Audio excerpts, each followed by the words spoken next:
సుమన్ టీవీలో మీ personal and business promotions కోసం కింది నెంబర్కి కాంటాక్ట్ చేయండి. హాయ్ హలో నమస్తే, welcome to Suman TV. Retirement వయసు దగ్గర పడిన వాళ్ళు, రిటైర్మెంట్ అయిపోయిన వాళ్ళు కృష్ణ రామ కాళ్ళు నొప్పులు అదుగో ఇదిగో అంటూ కాలక్షేపం చేస్తుంటారు. కానీ నేను ఇప్పుడు చూపించబోయే 8 పదుల శిశీంద్రిని చూస్తే మీరంతా కూడా అవాక్ అవ్వాల్సిందే. దానికి నిదర్శనమే ఇగో ఈ మెడల్స్.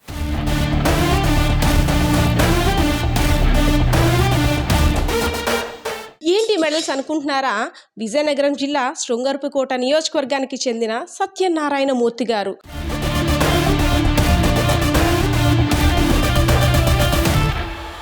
పథకాలు పండించేస్తున్నారు. గ్రౌండ్లో దిగి జావలిన్ గాని విసిరితే కనుచూపు మేరలో కూడా కనపడదేమో అంత లాంగ్ విసురుతారు.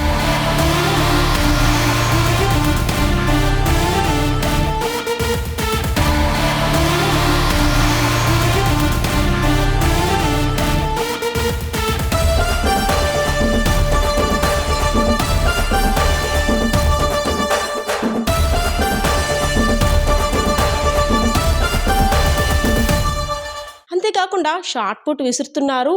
వామ్మో, సార్కి అసలు ఇంత ఎనర్జీ సీక్రెట్ ఏంటో కూడా మనం అడిగి తెలుసుకుందాం పదండి.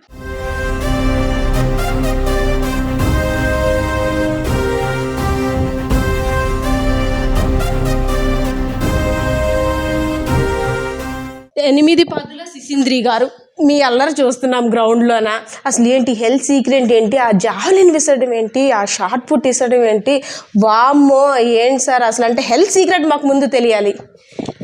హెల్త్ సీక్రెట్ అంటే మొదటి నుంచి నాది ప్యూర్ వెజిటేరియన్. తర్వాత ఏది కావాలో అదే తిని ఆహారానికి ఏది మంచిదో, శరీరానికి ఏది మంచిదో అది చేస్తున్నాను. తర్వాత నాకు 10 ఏళ్ళ వయసు నుంచి నేను 5-6 కిలోమీటర్లు రోజు వాకింగ్ గట్రా చేయడం, వ్యవసాయం చేయడం ఇవన్నీ చేస్తుండేవాడిని. ఇప్పుడు నాకు 18 ఏట వచ్చిన తర్వాత అనుకోకుండా రైల్వేలో జాబ్ దొరికింది. ఆ రైల్వేలో జాబ్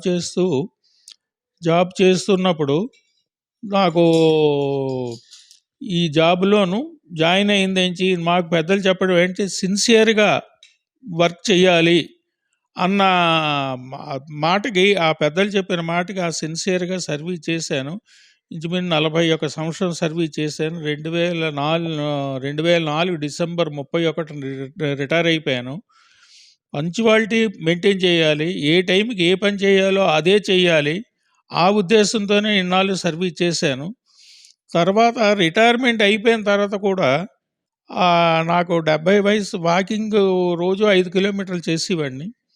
తర్వాత ఒక డ్రిల్ మాస్టర్ గారు నాకు ఏం చెప్పారంటే, వాకింగ్ నువ్వు ఈ స్పోర్ట్స్ గట్రా రండి అని చెప్పిన తర్వాత అతను ద్వారా నేను ముందు ఈ స్పోర్ట్స్లోకి వచ్చాను. 5 కిలోమీటర్ల వాకింగ్లోను వైజాగ్ జిల్లా స్టీల్ ప్లాంట్లో అయినప్పుడు 2013లోను ఫస్ట్ అక్కడ 5 కిలోమీటర్ల వాక్లో ఫస్ట్ వచ్చాను, స్టేట్ ఫస్ట్ వచ్చాను. తర్వాత javelin, shot put, second, third అవి వచ్చాయి. అప్పటి నుంచి కంటిన్యూ చేసి 7 రాష్ట్ర స్థాయి పోటీలకు వెళ్ళాను. దాంట్లో అన్ని పథకాలు వచ్చాయి. నేషనల్ కూడా 4 స్టేట్లకు వెళ్ళాను. లక్నో, మంగళూరు, జగదల్పూరు, ఉడుపి, ఈ 4 స్టేట్లకి వెళ్ళి అక్కడ కూడా నాకు బంగారం, వెండి పథకాలు వచ్చాయి. దాంతో అది మొత్తం 10 గోల్డ్ మెడలు, 7 సిల్వరు, కాంస్యం 7, మొత్తం 24 వచ్చాయి. మెయిన్ ఏంటంటే ఈ స్పోర్ట్స్ దీంట్లో వెళ్ళడం వల్ల ఆరోగ్యం బాగుంటుంది. తర్వాత యూత్ కూడా మమ్మల్ని చూసి ఇన్స్పైర్ అవుతారన్న ఉద్దేశం మీద కూడా నేను వెళ్తున్నాను. మొదట్లో మా పిల్లలు ఎందుకు నాన్నగారు ఈ వయసులో అనేవారు, కానీ తర్వాత రాను వాళ్ళే మాకు ప్రోత్సహించి, నా భార్య కూడా ముందులోనూ కాదనేది, కానీ తర్వాత తను కూడా ప్రోత్సహించి మీరు వెళ్ళండి అని చెప్తుంటే ఆ రకంగా ఇన్నాళ్ళు బట్టి చేస్తున్నాను. ఇప్పుడు కూడా చేద్దామని, ఇటుపైన కూడా ఆరోగ్యంగా ఉండి చేద్దామన్న ఉద్దేశంతో నేను ఉన్నాను. అఖిల్ గారు, మీ పథకాల లిస్టు బామ్మో ఎన్ని అవార్డ్స్ ఇవన్నీ అమ్మో చాలా పెద్దదే. అయితే మేము అనుకోవడం ఏంటంటే, స్కూల్ ఏజ్ నుండి కూడా సార్కి ఇది ఇంట్రెస్టా, లేదు అంటే ఆఫ్టర్ రైల్వేస్లో జాయిన్ అయిన తర్వాత, లేదు ఇంకెప్పుడు, అసలు ఇది ఎప్పుడు స్టార్ట్ చేశారు మీరు? అంటే నేను చి చిన్నప్పుడు మాది స్వామియాజులపాలెం అని ఇక్కడ జామి దగ్గర మాది. అక్కడ అక్కడే పుట్టి అక్కడే పెరిగాను. తర్వాత చిన్నప్పటి నుంచి వ్యవసాయం మా నాన్నగారు కూడా వ్యవసాయమేను. ఆ వ్యవసాయంలో 18 ఏళ్ల వరకు వ్యవసాయం చదువు ఎంత పెద్ద శ్రద్ధ ఉండేది కాదు. వ్యవసాయం చేస్తుండేవాడిని. 18 ఏట వచ్చిన తర్వాత ఉద్యోగానికి వెళ్ళాను. ఉద్యోగంలో ఉన్న తర్వాత 74లోను మెట్రికులేషను, తర్వాత పీయూసీ అది కట్టి ప్రమోషన్‌లు గట్రా దాంట్లోను వచ్చాయి. మరి ఈ ఆటల గురించి, వాటి గురించి మరి అవకాశం లేకపోయింది. చేయలేకపోయాను. రిటైర్ అయిపోయిన తర్వాత నాకు ఈ అవకాశం వచ్చింది. దీంట్లో ఇదంతా కూడా ఆఫ్టర్ రిటైర్మెంట్ తర్వాత మీరు ఈ స్పోర్ట్స్ అన్నీ స్టార్ట్ చేశారు. ఆఫ్టర్ రిటైర్మెంటే నేను స్టార్ట్ చేశాను. అమ్మో! అంకుల్ గారు అంటే ఆల్రెడీ రిటైర్డ్. చాలా ఏళ్ళు రైల్వేస్‌కి మీ సేవలను అందించారు. సర్వీస్ పూర్తి చేశారు. సో, అప్పుడే అంటే రిటైర్ అయిన తర్వాత లైఫ్ ఎలా ఉంది? రిటైర్మెంట్‌కి ముందు లైఫ్ ఎలా ఉంది? ఏది బెస్ట్ అనిపిస్తుంది మీకు? నాకేంటంటే రిటైర్మెంట్ సర్వీస్‌లో ఉన్నప్పుడు కూడా సమస్యలుంటాయి. ఆ సమస్యల్ని మనం క్రమ పద్ధతిలో చేసుకుంటే సమస్య ఏమి ఉండదు. పగలు, రాత్రి ఎలాగుంటుందో అలాగా కష్టాలు, సుఖాలు కూడా వస్తాయి. ఆ కష్టం వచ్చినప్పుడు మనం కుంగిపోకూడదు. సుఖం వచ్చినప్పుడు మనం సంతోషం కాకుండా ఒక పద్ధతి ప్రకారంగా మనం చేసినట్టుగైతే అది అప్పుడు కష్టమైనా పెద్ద కష్టం అనిపించలేదు. ముందు రోజు మనం కష్టపడి సిన్సియర్‌గా ఉద్యోగం చేసి ఏ ఉద్యోగం అవనండి ఏదైనా వృత్తి సిన్సియర్‌గా చేసినట్టుగైతే ఆఫ్టర్ రిటైర్మెంట్ ప్రశాంతంగా ఉండొచ్చని నా ఉద్దేశం.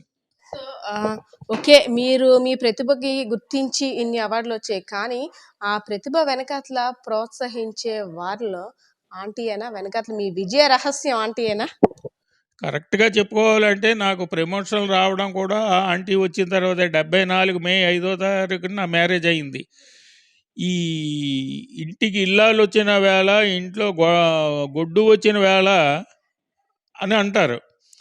అది నా విషయంలో మట్టుకు మా ఇల్లాలు రావడంతోనే నాకు చాలా మట్టుకు మెడ పట్టుకు ఈడ్చుకొచ్చేసింది అంటే ఇంతవరకు. మహాలక్ష్మి అడుగు పెట్టిందనమాట మీ లైఫ్‌లో. మరి మహాలక్ష్మి అనుకోవాల్సిందే, మరి రాకపోతే ఆవిడ ఒప్పుకోదు కదా!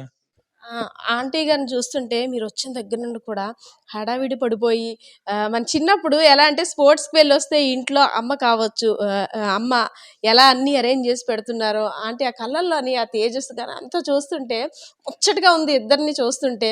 మీరు జాగింగ్‌కి వెళ్ళి వచ్చిన తర్వాత ఆంటీ ఇచ్చే మర్యాదలు గానీ, లేదంటే మీకిస్తున్న ఫుడ్ గానీ అంతాను. సో, అంటే సపోర్ట్ చేస్తారా? మీరు ఈ ఏజ్‌లోని ఈ రన్నింగ్ ఇవన్నీ చేస్తుంటారు కదా! ఎందుకండి మనకి ఈ వయసులో అనే ఆంటీలు ఎక్కువున్నారు. కానీ అలా కాదంటారా మా ఆంటీ?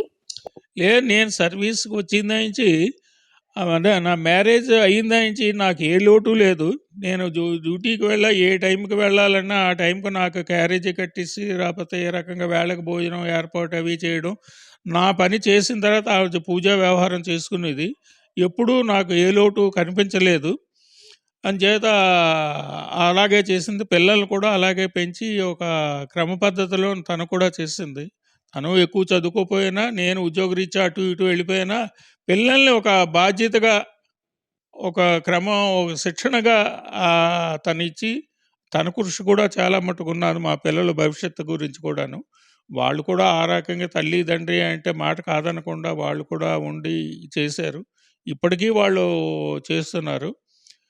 వాళ్ళ ఇది కూడా మెయిన్ పిల్లల చదువులు, బాధ్యతలకి నాకెంత నేనైతే డబ్బు పెట్టడం గట్టా చేస్తాను గానీ, తగిన వాళ్ళకి స్కూలుకి పంపించడం, వాళ్ళు ఏం చదువుతున్నారు, ఏంటి, వచ్చిన తర్వాత ఏం చేస్తున్నారా అన్నది కూడా ఇల్లాలుగా తన బాధ్యత. అది నిర్వర్తించింది. అంటే మెడల్స్ వచ్చిన తర్వాత చెప్తారు కదా మీరు ఫోన్ చేసో లేదంటే ఏమోయ్ ఈరోజు మనం వెళ్ళాం గోల్డ్ తెచ్చేస్తాం ఏమోయ్ మనం ఈరోజు వెళ్ళాం సిల్వర్ వచ్చేసింది నేనే ఫస్ట్ వచ్చాను అనేసి అని చెప్తుంటారు కదా అప్పుడు ఆంటీ ఏమంటారు ఆవిడ ఫీలింగ్ని మీరు ఎలా ఎంజాయ్ చేస్తారు అప్పుడు? చాలా సంతోషపడుతుంది. ముందు గ్రౌండ్‌లోని ఏం వచ్చినా మా అమ్మాయికి చెప్తుంటాను.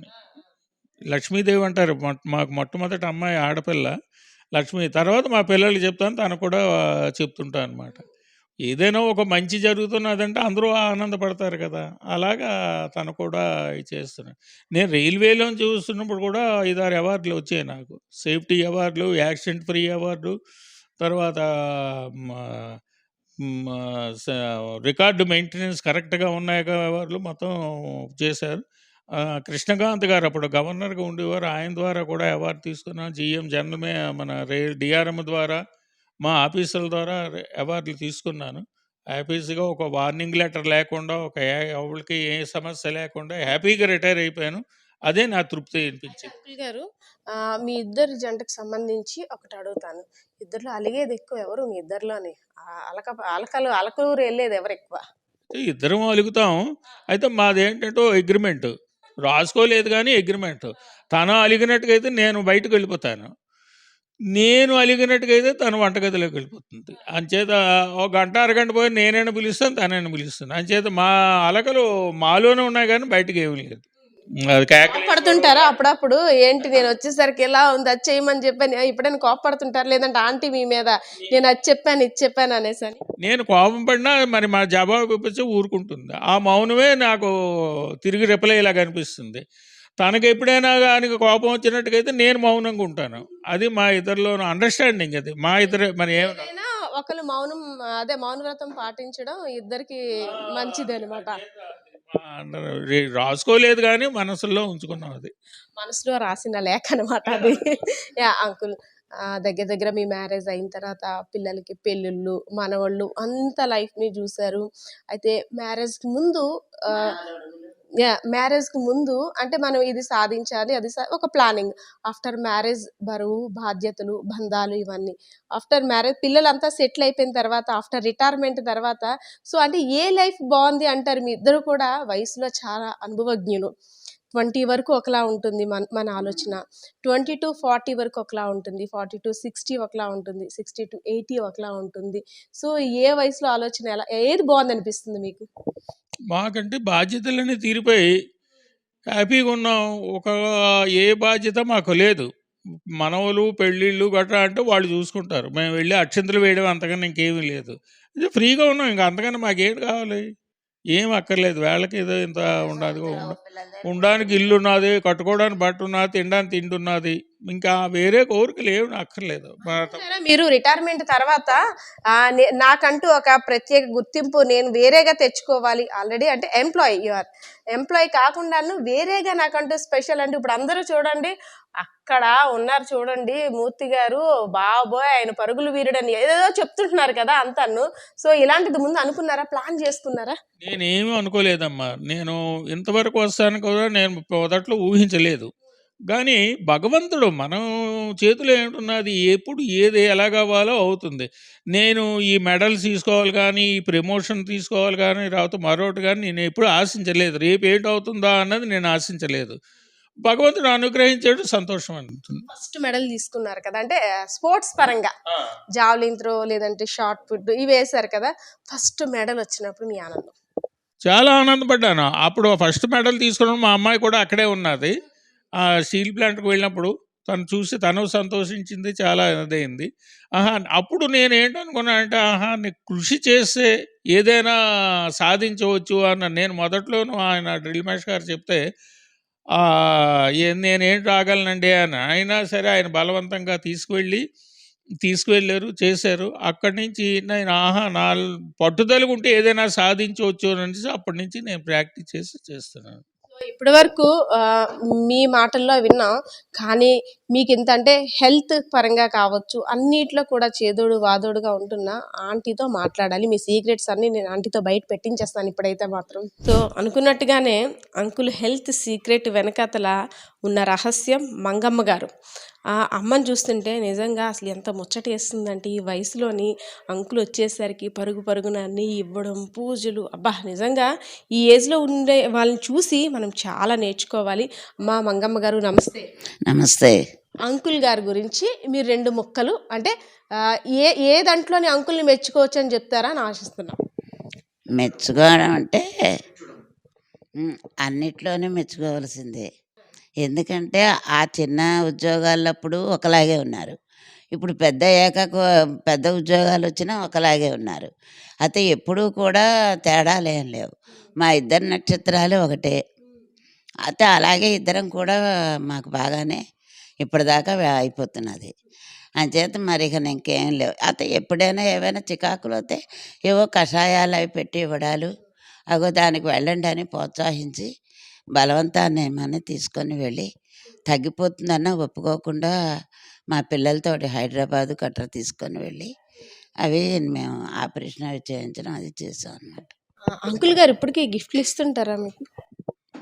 ఏం గిఫ్ట్లు మామూలుగా ఆ పిల్లలు ఎదిగాక మరి ఇంకేమీ లేదు. ఈ పుట్టినరోజుకి పండుగకి ఈ రెండిటికి మాత్రం. చెప్పడం మర్చిపోయాను, ఈరోజు మీ birthday. Happy birthday to you అమ్మగారు. సార్ మేడంకి హ్యాపీ బర్త్డే ఎలా చెప్తారో చెప్పండి ఒకసారి. హ్యాపీ బర్త్డే మంగా, చాలా సంతోషం. నీకు ఏం కావాలని కొనిస్తాను.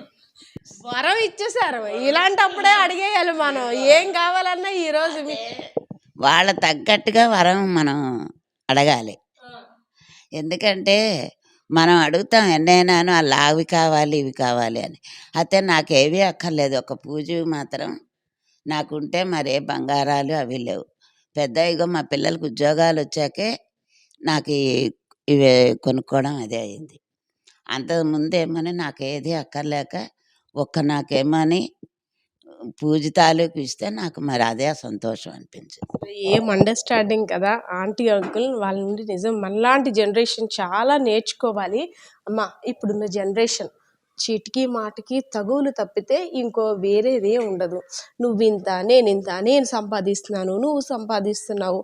సో అలాంటి అంటే 90% తగాదాలు వాటికే కారణం అవుతున్నాయి. ఇంట్లో పని ఒత్తిడి, ఇద్దరు బయటకు వెళ్ళిపోతున్నాం, సంపాదిస్తున్నాం, నేను ఎందుకు పడాలి, నువ్వెందుకు వినవు అనేసి అని. సో మీరు ఆ ఏజెస్ అన్నీ దాటొచ్చారు, కష్టాలన్నీ చూసుకొచ్చారు. ఇప్పుడంటే ఆఫ్టర్ రిటైర్మెంట్ తర్వాత పిల్లలు సెటిల్ అయిన తర్వాత కొంత లైఫ్ని ఎంజాయ్ చేస్తున్నారు. సో ఇప్పుడు అన్నీ విముక్తి చెందారు. సో అలాంటి వాళ్ళకి మీరు ఇచ్చే సలహా? ప్రతి వాళ్ళకి అదే చెప్తాం మేము. ఏమిటంటే ఎందుకు వచ్చింది ఇవాళ ఒక్కరోజుతోటి అయిపోదు కదా. తల్లిదండ్రులు ముఖ్యం కాదు, అత్త మామ కాదు. ముందు భర్తనేమని ముందు స్టాండర్డ్గా ఉంచుకొని ఎన్నాళ్ళు పడతారు వాళ్ళు, అక్కడ ఎలా చూస్తారు ఇక్కడ ఎలా చూస్తారు, మీరు అలా పడకండి అని వాళ్ళ చెప్పడమే. ఇప్పుడేనా అనుకున్నారా అంకుల్ గారికి ఫస్ట్ నుండి ఇప్పటి వరకు, అబ్బా నేను ఈ మాట చెప్పాలి, ఏదైనా సరే ఏవండి మీరంటే నాకు ఇష్టం అని కానీ, లేదు అంటే సత్యనారాయణ మూర్తి గారు అని ఎప్పుడైనా పిలవాలని కానీ ఎప్పుడైనా అనిపించిందా? అయితే ఎప్పుడు పిలవడం పేరు పెట్టి లేదు.